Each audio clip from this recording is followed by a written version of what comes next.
Hello साथियों, कैसे हैं आप सभी। मैं हरिओम एक बार फिर आप सभी का आपके अपने परिवार जीएस कंपटीशन इंस्टीट्यूट में हार्दिक स्वागत करता हूं। चलिएगा भाई, हर एक साथी हर एक धुरंधर आज भी क्लास में अपने सभी साथी यार दोस्त और चाहने वालों के साथ क्लास को शेयर कर दे जोरदार तरीके से, जिससे हर एक साथी हर एक बच्चा जुड़ सके और क्लास का लाभ उठा सके। बच्चा, मैथमेटिक्स में हमारा जो टॉपिक चल रहा है अनुपात समानुपात, बहुत ही बेसिक तरीके का टॉपिक है। अगर इस टॉपिक से आप कुछ सीखना चाहते हैं तो हमारी क्लास में जुड़िए और डेली क्लासों को लीजिए, क्योंकि बच्चा हर एक क्लास एकदम बेसिक तरीके से चल रही है और कॉन्सेप्ट आपके बेसिक तरीके से क्लियर होंगे अगर आप डेली क्लासों में जुड़ेंगे। बच्चा, जो हमारा टॉपिक है अनुपात और समानुपात का, रेशियो एंड प्रोपोर्शनल का, ये बहुत इंपॉर्टेंट इसलिए हो जाता है क्योंकि इस चैप्टर के माध्यम से ही जितने भी फॉर्मूले, जितने भी कॉन्सेप्ट होते हैं हर एक चैप्टर में लगने हैं। हर एक चैप्टर के क्वेश्चन को इसी माध्यम से हमें सॉल्व करना है। तो जितना भी खिलाड़ी, जितना भी धुरंधर जुड़ा हुआ है वो आसानी से समझे, चीज़ों को देखे और कैसे किस प्रकार से हम क्वेश्चनों को बनाएंगे, सारी चीज़ें डिस्कस करने वाले हैं। जल्दी से जुड़िएगा बच्चा, अपने सभी साथियों को शेयर करके आइए क्लास को एक बार, और फिर इसके बाद स्टार्ट करेंगे, शुरू करेंगे क्लास को। जल्दी से शेयर करके आएंगे सभी साथी। बच्चा, बहुत ही बेसिक तरीके से हम लोग हाई लेवल तक हर एक क्वेश्चन को कर रहे हैं।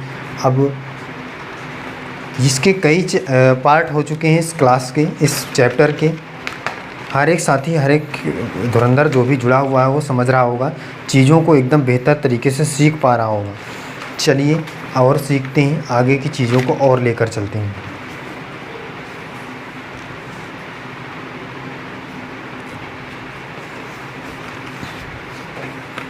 चलिए देखते हैं, शुरू करते हैं, स्टार्ट करते हैं। इससे पहले जो भी धुरंधर, जो भी खिलाड़ी बैठ चुका है क्लास में, वो क्लास को लाइक कर दे और एक प्यारा सा कमेंट कर दे, जय हिंद जय भारत का। इससे क्या होगा भाई कि हमें पता चलेगा कि कौन कौन सा खिलाड़ी हमारे साथ क्लास में जुड़ता है। और अगर कोई भी बच्चा, कोई भी साथी पहली बार क्लास में आया है तो चैनल को सब्सक्राइब कर ले, बेल आइकन प्रेस कर ले और परिवार का हिस्सा बन जाए। इससे क्या होगा धुरंधर कि आपको नोटिफिकेशन मिलेगा हर एक क्लास का और आप जुड़ पाएंगे डेली हमारे साथ क्लासों में। चलिए इसी के साथ स्टार्ट करते हैं, फर्स्ट क्वेश्चन की ओर बढ़ते हैं। बच्चा देखिए, आज हम थोड़ा से हाई लेवल के क्वेश्चनों को सीखेंगे, क्योंकि बेसिक से हम लोग हाई लेवल तक जाएंगे। हर एक उस प्रश्न को करेंगे जो प्रश्न कभी ना कभी एग्जाम में आ चुका है या आने की बेहद संभावनाएं हैं। चलिए क्वेश्चन देखिए क्या है। फर्स्ट क्वेश्चन आज की क्लास का पहला प्रश्न है, एक कंपनी ने महंगाई के समय में, एक कंपनी ने, क्या भी एक कंपनी ने महंगाई के समय, एक कंपनी ने महंगाई के समय में अपने कर्मचारियों को,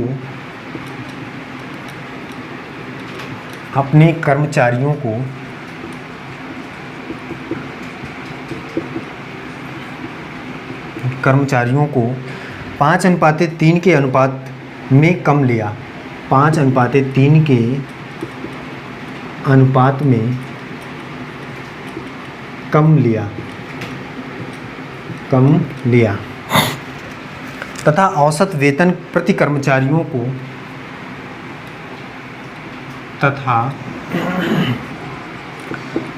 औसत वेतन प्रति कर्मचारियों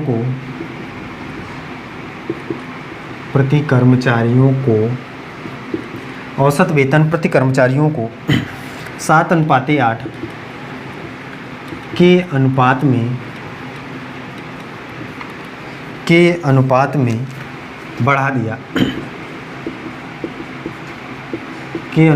बढ़ा दिया। ऐसा करने से कंपनी को,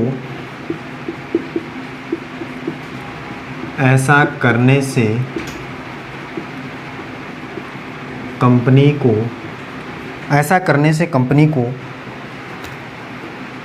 55,000 रुपये की बचत हुई। 55,000 रुपये की बचत हुई। कंपनी को प्रारंभिक व्यय कितना था? कंपनी का प्रारंभिक व्यय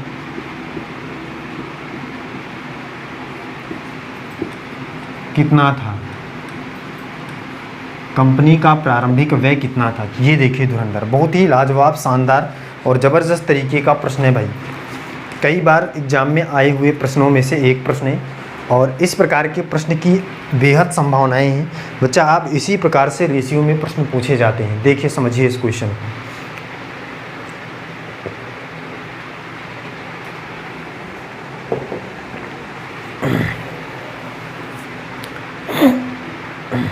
देखिए बच्चा समझते हैं इसको, क्वेश्चन को, इस क्वेश्चन की भावनाओं को सीखते हैं, किस प्रकार से इस क्वेश्चन को हम कर सकते हैं आसानी से। कह रहा है एक कंपनी ने महंगाई के समय में अपने कर्मचारियों को 5:3 के अनुपात में कम लिया। बच्चा बात को ध्यान से समझना है, क्वेश्चन की भावना क्या है।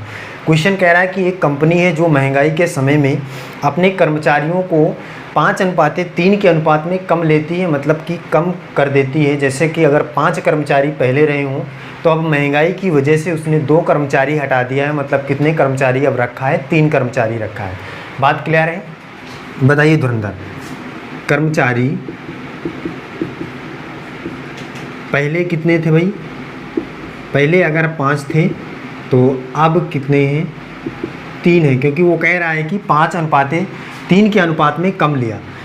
तथा औसत वेतन प्रति कर्मचारी को कह रहा है कि वेतन प्रति कर्मचारी को 7:8 के अनुपात में बढ़ा दिया। क्या किया भाई? 7:8 के अनुपात में बढ़ा दिया। मतलब अगर पहले 7 रुपये देता था एक को, तो अब 8 रुपये देगा। बात समझ में आ रही है? कह रहा ऐसा करने से कंपनी को 55,000 रुपये की बचत हुई। बच्चा धुरंधर एक बात समझिएगा, यहाँ पे आपको केवल और केवल क्वेश्चन पढ़ने के बाद क्वेश्चन की बात जो लिखी हुई है उसको समझना है, आंसर अपने आप से निकाल पाएंगे। देखिए कह रहा है कि प्रति कर्मचारी औसत वेतन बढ़ गया है और 8 रुपये कर दिया है। पहले 7 देता था अगर, तो अब 8। बच्चा देखिए अगर हम यहाँ से देखें तो पहले कर्मचारी 5 थे और 7 रुपये एक कर्मचारी पाता था, तो 7×35, इसका मतलब कंपनी की जेब से 35 रुपये खर्च होता था। बताइए बात सही है? और अब 3 कर्मचारी हैं, 8 रुपये एक कर्मचारी पाता है, तो 8×3 24 रुपये अब कंपनी की जेब से खर्च होता है भाई। बताइए पहले कंपनी 35 रुपये खर्च करती थी, अब 24 रुपये खर्च करती है। कितने की बचत कर रही है भाई? दिख रहा है अभी सभी को?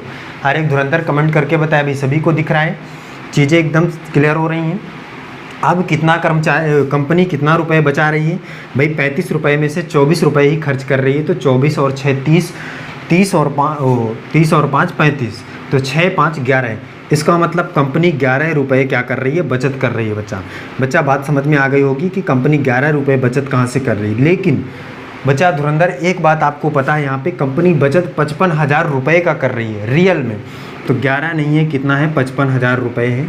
कितना गुना ज़्यादा है? बच्चा कहेगा 11 × 5 = 55, 5,000 गुना ज़्यादा है। सही बात है। तो इसी प्रकार से बच्चा जो कंपनी का प्रारंभिक व्यय है वो भी 5,000 गुना ज़्यादा रहा होगा कि नहीं रहा होगा भाई? बिल्कुल रहा होगा। तो कंपनी का प्रारंभिक व्यय कितना था बच्चा? 35,000 था। मैंने पहले भी बता रखा है कि कंपनी पहले 35 रुपये खर्च करती थी, तो 35 नहीं खर्च करती थी, इससे 5,000 गुना ज़्यादा खर्च करती थी। कितना? तो 35 × 5 करिए, कितना आ जाएगा? बच्चा बताएगा 5 50 25 की 5 × 2, 5 × 15 2 17, तो कितना आ जाएगा? 1,75,000। 1,75,000 पहले कंपनी क्या करती थी? व्यय करती थी, खर्च करती थी। यही आपको निकालना था। देखिए कितनी शानदार ज़बरदस्त तरीके से आंसर की प्राप्ति हुई है। अभी समझ गया हर एक धुरंधर? बताइए कमेंट करके, हर एक खिलाड़ी बताए भाई समझ में आ गया अभी? बच्चा कंपनी पहले कितने रुपए व्यय करती थी? 1,75,000 रुपये व्यय करती थी। बाद में उसने जितना भी व्यय किया है, यहाँ से अगर निकालना हो कि बाद में कितना व्यय करता है, तो 24 को 5 गुना कर दीजिए, वो 5,000 गुना कर दीजिए, तो आपको पता चल जाएगा। बात समझ में आ गई? आगे चलिए धुरंधर। चलिए अगला क्वेश्चन देखिए, बहुत ही लाजवाब तरीके के क्वेश्चनों की सीरीज है, समझिएगा बात को। अगले क्वेश्चन की ओर चलते हैं। नेक्स्ट क्वेश्चन देखिए।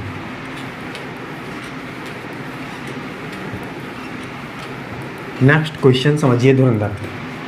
हर एक खिलाड़ी देखेगा अगला क्वेश्चन क्या है भाई। बच्चा क्वेश्चन है, महेश ने एक बक्से में लाल और नारंगी कांच की गोलियां रखी हैं। सेकंड क्वेश्चन है, एक महेश ने एक बक्से में लाल और नीले कांच की गोलियां रखी हैं। लाल और नीली कांच की गोलियां रखी हैं, कांच की गोलियां रखी हैं, गोलियां रखी हैं। लाल तथा नीली गोलियां, लाल तथा नीली गोलियां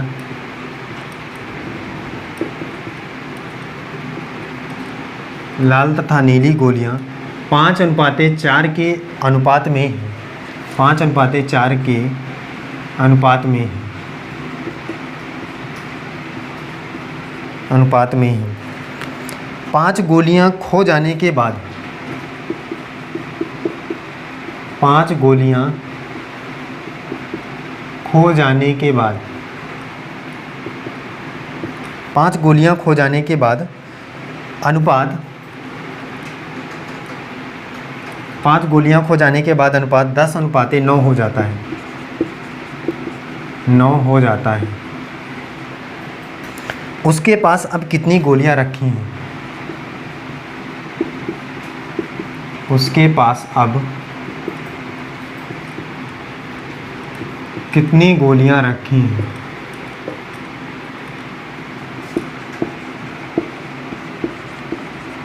रखी हैं।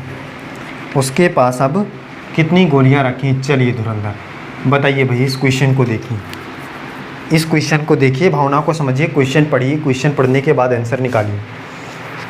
हर एक साथी बताए भी।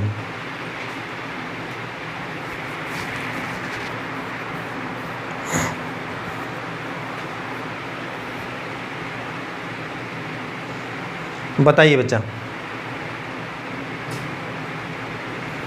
हर एक साथी हर एक धुरंधर करके बताए भी क्वेश्चन का परम सत्य आंसर क्या होगा।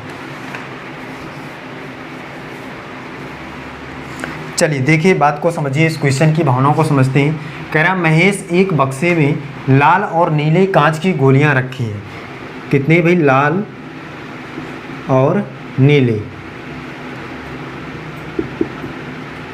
और उन गोलियों का जो अनुपात है लाल और नीली गोलियों का वो 5:4 है। और 5 गोलियां खो जाने के बाद में अनुपात 10:9 हो जाता है। लेकिन बच्चा 5 गोलियां जो खोती हैं वो लाल 5 गोलियां खोती हैं। भाई यहाँ पे देखिए, 5 लाल गोलियां खो जाने के बाद अनुपात 10:9 का हो जाता है। बात को समझना है धुरंधर। कह रहा है कि लाल 5 गोलियां खो जाने के बाद अनुपात 10:9 हो जाता है, तो उसके पास अब कितनी गोलियां रखी हैं? बच्चा धुरंधर समझिए आप ही। अगर हम देखें, बात को समझें, तो यहाँ से अगर हम देखें, कह रहा है कि 5 गोलियां खो जाने के बाद अनुपात 10:9 हो जाता है। अगर हम यहाँ से देखें तो पहले 5:4 था, अब 10:9 है। अगर यहाँ से देखें तो कितने का अंतर है? 5, 4, 9, 5 का। यहाँ से देखें तो भी 5 का। इसका मतलब बच्चा अगर हम डायरेक्टली जाएं तो 5 गोलियां कम हो रही, वो क्या हो रही हैं? बढ़ रही हैं रेशियो के हिसाब से। रेशियो के हिसाब से अगर हम देखें तो 5 था, 5 इसमें प्लस हो गया तो 10 हो गया, 4 था, 4 में 5 प्लस हो गया, 9 हो गया। बात समझ में आ रही? कोई दिक्कत? कोई दिक्कत नहीं होनी चाहिए। लेकिन कह रहा है कि 5 गोलियां खो जाने के बाद अनुपात 10:9 का होता है। यहाँ पे 5 गोलियां मिस हो जा रही हैं, मतलब कि खो जा रही हैं, वो भी लाल रंग की। कह रहा है 5 लाल गोलियां खो जाती हैं, तो अब उसके पास कितनी गोलियां हैं? बच्चा एक बात यहाँ पे आपको पता होनी चाहिए। देखिए, इसको हम बाद में समझेंगे, सबसे पहले आप एक बात समझिए। गोलियाँ जितनी पहले थी तो 5 और 4 कितनी थी? 5 और 4 9। पहले गोलियां कितनी हैं टोटल? 5 और 4 9 हैं। और अब गोलियां कितनी हो गई हैं? 10 और 9 19।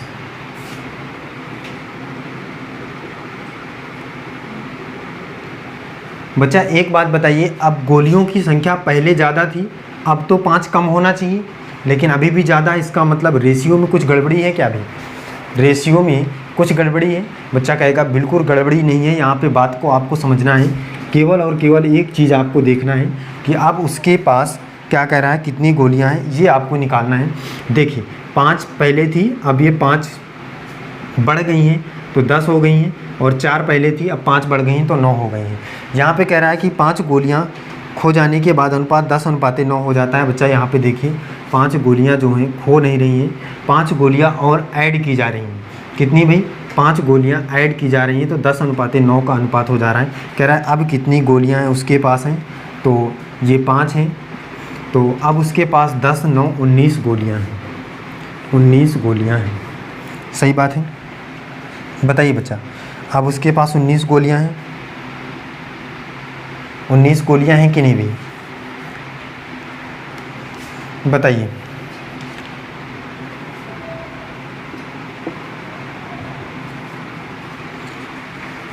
चलिए बच्चा अगला क्वेश्चन देखते हैं, नेक्स्ट क्वेश्चन समझते हैं। अगला क्वेश्चन देखते हैं।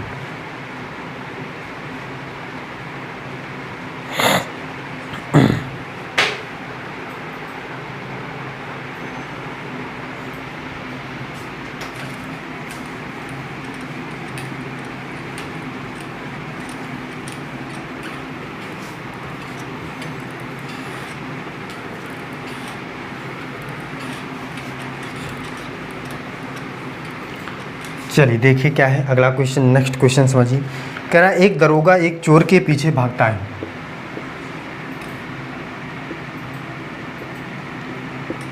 एक दरोगा एक चोर के पीछे भागता है। एक दरोगा एक चोर के पीछे भागता है। यदि चोर 10 कदम चलता है,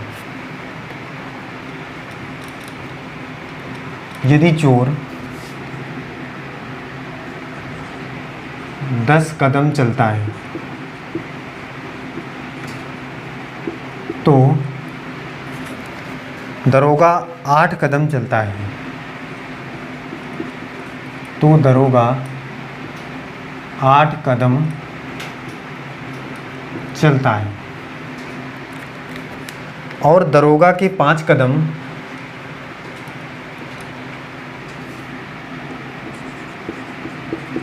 और दरोगा के 5 कदम चोर के 7 कदम के बराबर है। चोर के 7 कदम के बराबर है,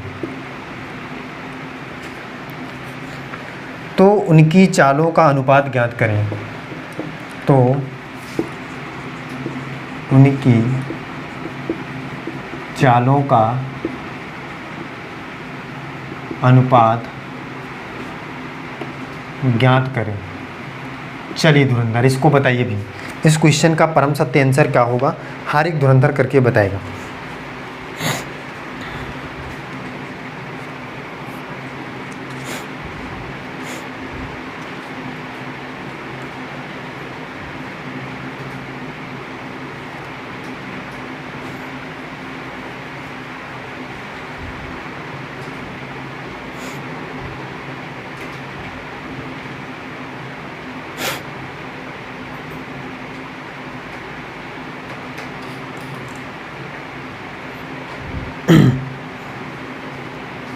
प्रत्येक साथी बताए भी।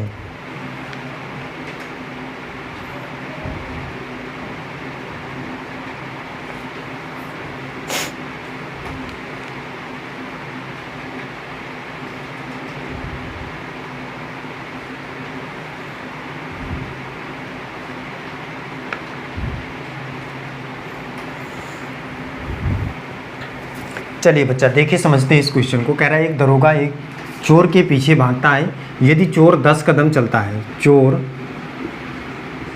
10 कदम चलता है तो दरोगा 8 कदम चलता है। 8 कदम चलता है। दरोगा का 5 कदम दरोगा का बराबर है चोर के 7 कदम के। सही है भाई। तो कह रहा है चालों का अंतर बताइए। बच्चा देखिए चाल इनकी निकाल लेते हैं यहाँ से। ये 10 कदम चलता है तो ये 8 कदम चलता है उतनी ही देर में। ठीक है भाई। चाल बराबर क्या होता है, दूरी बटे समय। दूरी बटे समय, ये बात आप जानते हैं, दूरी बटे समय। अब देखिए कह रहा है 8 कदम ये चलता है, वो 10 कदम, तो ये 8 कदम चलता है, ये 10 कदम चलता है, और इसका 5 कदम, दरोगा का 5 कदम 7 कदम के बराबर है चोर के। अगर हम यहाँ से देखें तो क्या कर सकते हैं भाई, क्या कर सकते हैं इसमें से, देखिए इनके चालों को, दूरी बटे समय, चाल बराबर क्या होता है, दूरी बटे समय। दूरी अगर हम यहाँ से देखें तो इक्वल अगर करेंगे, ये 5 कदम इसका बराबर है और इसका 7 कदम, तो अगर ये 5 चलेगा कौन, दरोगा, तो 5 अगर ये चलेगा तो दरोगा 7 चलेगा, तब दोनों की दूरी क्या होगी, बराबर होगी। तो अगर हम यहाँ से देखें तो चाल बराबर दूरी बटे समय, दूरी कितनी है 10, और तो उनकी चालों का अनुपात निकालना है, तो उनकी चालों का अनुपात क्या हो जाएगा बच्चा देखेगा यहाँ पे कि 5 और 7 ये दोनों के इक्वल हैं क्या, कदम।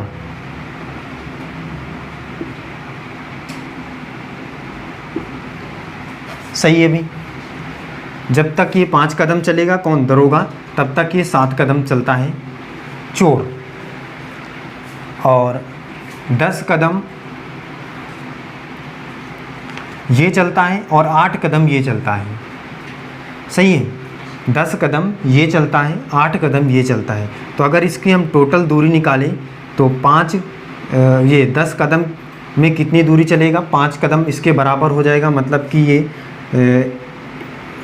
5 10 और ये यहाँ से इसका हो जाएगा, ये जब ये 5 कदम 2 बार चक्कर के चलेगा तो 10 कदम चलेगा, और ये 7 कदम एक बार में चलता है। इसका मतलब इसकी दूरी इससे ज़्यादा होगी, चोर की दूरी ज़्यादा होगी कि नहीं भाई, धुरंधर बताइए बच्चा, उसकी दरोगा की, क्योंकि बच्चा दरोगा क्या करता है, 5 कदम चलता है जितने समय में, उतने समय में ये 7 कदम चलता है।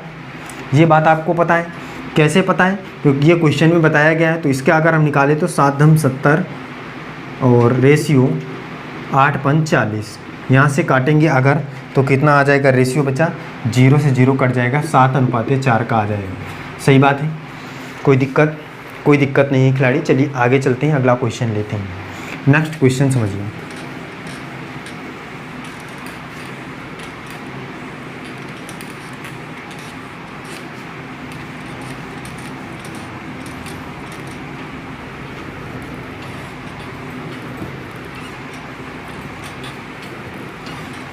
अगला क्वेश्चन समझिए धुरंधर। क्वेश्चन है, क्वेश्चन क्या है अभी,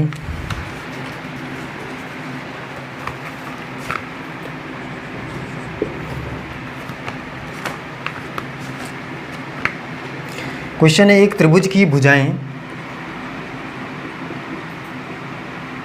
एक त्रिभुज की भुजाएं 7:9:12 के अनुपात में है। सबसे बड़ी और सबसे बड़ी और छोटी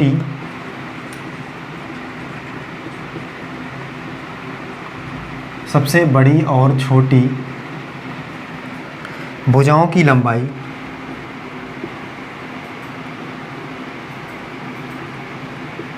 सबसे बड़ी और छोटी भुजाओं की लंबाई के बीच का अंतर,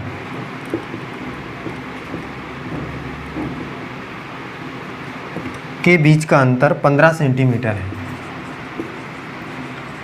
15 सेंटीमीटर है। सबसे बड़ी भुजा की लंबाई कितनी है? सबसे बड़ी भुजा की लंबाई कितनी है? सबसे बड़ी भुजा की लंबाई कितनी है? चलिए साथी धुरंधर इस बात को समझिए। ये देखिए क्वेश्चन को समझिए, इसको करके बताइए। बहुत ही लाजवाब ज़बरदस्त तरीके का क्वेश्चन है, हर एक साथी करके बताएगा। क्या होगा इस क्वेश्चन का परम सत्य आंसर। क्वेश्चन कह रहा है कि एक त्रिभुज की भुजाएं 7:9:12 के अनुपात में है। सबसे बड़ी भुजा और सबसे छोटी भुजा के बीच का जो अंतर है 15 सेंटीमीटर है खिलाड़ी। सबसे बड़ी भुजा की लंबाई कितनी है। देखिए एकदम लाजवाब तरीके का क्वेश्चन है। सबसे पहली बात तो आपके पास जो त्रिभुज की भुजाएं हैं उनका रेशियो दिया है बच्चा। भुजाएं हैं 7:9:12 के अनुपात में है, और ये इसमें से अगर आप देख सकते हैं तो सबसे छोटी भुजा कौन सी है बच्चा, 7 है। सबसे बड़ी भुजा कौन सी है, 12 है। बात समझ में आ गई। और कह रहा है इन दोनों के बीच का अंतर जो है वो 15 सेंटीमीटर है। अगर हम यहाँ से देखें 7 और 12 के बीच का अंतर कितना है, बच्चा कहेगा 5 का है। लेकिन रियल में अंतर क्या कितने का है, 15 सेंटीमीटर का। कितने गुना ज़्यादा है, 3 गुना ज़्यादा है। तो सबसे बड़ी भुजा भी 3 गुना ज़्यादा रही होगी। सबसे बड़ी भुजा कितनी है, 12 है। तो 12 गुणे 3 12 36 is the correct answer in this question. इस क्वेश्चन का परम सत्य आंसर क्या हो जाएगा, 36 centimetre. 36 centimetre is the correct answer in this question. इस क्वेश्चन का परम सत्य आंसर 36 सेंटीमीटर होगा। चीज़ें क्लियर हैं, क्लियर है भाई। हर एक धुरंधर बताए भी जल्दी से कमेंट करके, सारी चीज़ें क्लियर है, थम्स अप करके बताइए। चलिए बच्चा, फिर आज की क्लास हम यहीं तक रखते हैं, मिलते हैं अगली क्लास में। हर एक साथी, हर एक बच्चा जो भी हमारे साथ जुड़ा हुआ है अपने सभी साथियों के साथ क्लास को शेयर कर दे, बुला ले अपने सभी साथी को, जिससे हर एक साथी, हर एक धुरंधर जुड़ सके और क्लास का लाभ उठा सके। चलिए फिर आज के लिए बस इतना ही। जय हिंद।